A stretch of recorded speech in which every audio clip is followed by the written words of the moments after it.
ಕ್ಷೇತ್ರ ಶಿಕ್ಷಣಾಧಿಕಾರಿ ಕಚೇರಿಯಲ್ಲಿ ಆಡಳಿತಾತ್ಮಕವಾಗಿ ಪಾರದರ್ಶಕ ಆಡಳಿತ ನೀಡುವ ಕಾರಣದಿಂದ ರಾಜ್ಯದಲ್ಲಿಯೇ ಪ್ರಥಮ ಬಾರಿಗೆ ಬೇಲೂರು ಕ್ಷೇತ್ರ ಶಿಕ್ಷಣಾಧಿಕಾರಿ ಕಚೇರಿಗೆ ಸಿಸಿಟಿವಿ ಅಳವಡಿಸಿದೆ ಎಂದು ಬೇಲೂರು ಕ್ಷೇತ್ರ ಶಿಕ್ಷಣಾಧಿಕಾರಿ ಬಿಎಲ್ ರಾಜೇಗೌಡ ಹೇಳಿದರು.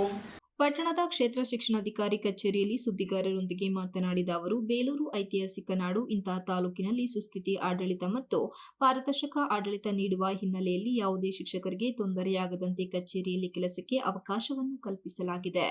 ವಿಶೇಷವಾಗಿ ಯಾವುದೇ ಕಡತಗಳನ್ನು ಇಲ್ಲಿಯ ತನಕ ಬಾಕಿಯನ್ನು ಉಳಿಸಿಕೊಂಡಿಲ್ಲ ಮತ್ತು ಶಿಕ್ಷಕರು ಆಯಾ ಶಾಲೆಗಳಲ್ಲಿ ಕಡ್ಡಾಯವಾಗಿ ಬೆಳಗ್ಗೆ 9:30 ರಿಂದ 4:30 ತನಕ ಕರ್ತವ್ಯವನ್ನು ನಿರ್ವಹಿಸಬೇಕು ಎಂದು ಸುತ್ತೋಲೆಯನ್ನು ನೀಡಲಾಗಿದೆ. ವಿಶೇಷವಾಗಿ ಶಾಲಾ ಅವಧಿ ಯಾವ ಕಾರಣಕ್ಕೂ ಸಭೆ ಸಮಾರಂಭಗಳು ನಡೆಸಬಾರದು ಎಂಬುದು ಇಲಾಖೆಯ ಸೂಚನೆಯಾಗಿದೆ. ನೀವು ನಿಯಮ ಸರ್ಕಾರಿ, ಖಾಸಗಿ ಹಾಗೂ ಅನುದಾನಿತ ಶಾಲೆಗಳಿಗೂ ಕೂಡ ಅನ್ವಯವಾಗುತ್ತದೆ. ಈ ಬಗ್ಗೆ ಎಲ್ಲ ಶಿಕ್ಷಕರು ಕೂಡ ಗಮನ ಹರಿಸಬೇಕು. ಶಾಲಾ ಅವಧಿಯಲ್ಲಿ ಶಿಕ್ಷಕರು ವಿನಾಕಾರಣ ಪಟ್ಟಣಗಳಲ್ಲಿ ಸಂಚರಿಸುವ ಬಗ್ಗೆ ಮಾಹಿತಿಯನ್ನು ಕೆಲವು ದೂರುಗಳಿದ್ದು ಈಗಲೇ ಈ ಬಗ್ಗೆ ಕ್ಷೇತ್ರ ಶಿಕ್ಷಣ ಇಲಾಖೆಯಿಂದ ಕಟ್ಟಪ್ಪಣೆಯನ್ನು ನೀಡಲಾಗಿದೆ ಎಂದರು.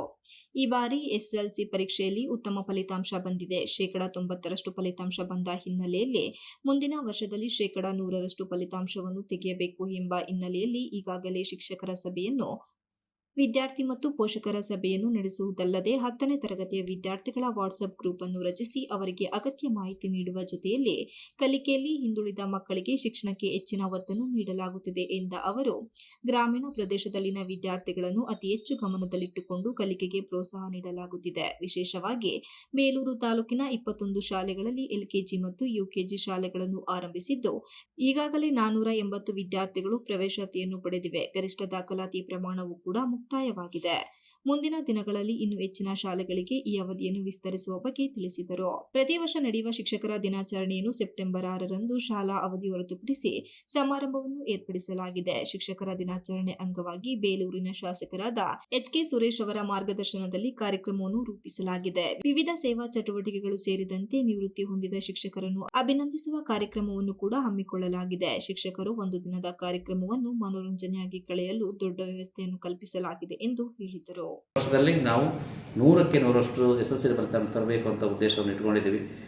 ಅದು 91% ಈ ಸರಿ ತೆಗೆದಿದ್ದೀವಿ ಅಂದಾಗ ಅದು ಸಾಧ್ಯ ಆಗುತ್ತೆ ಮತ್ತು ಸಾಧು ಕೂಡ. ಸೊ ಇದಿಷ್ಟು ನಮ್ಮಲ್ಲಿ ಆಗ್ತಿರುವಂಥ ಕಾರ್ಯಕ್ರಮಗಳು. ಮತ್ತೊಮ್ಮೆ ಶುಭಾಶಯಗಳನ್ನು ಕೊಡ್ತಾ ನಮಗೆ ನಾಡಿದ್ದು 6ನೇ ತಾರೀಕು ಶಿಕ್ಷಕ ದಿನಾಚರಣೆಯ ಒಂದು ಕಾರ್ಯಕ್ರಮವನ್ನು ಇಟ್ಕೊಂಡಿದ್ದೀವಿ. ಅದು ಕೂಡ ಶಾಲಾ ಅವಧಿಯ ನಂತರದಲ್ಲಿ.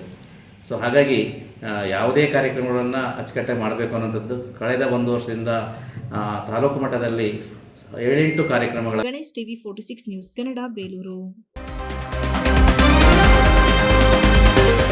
You are watching TV 46 News Kannada.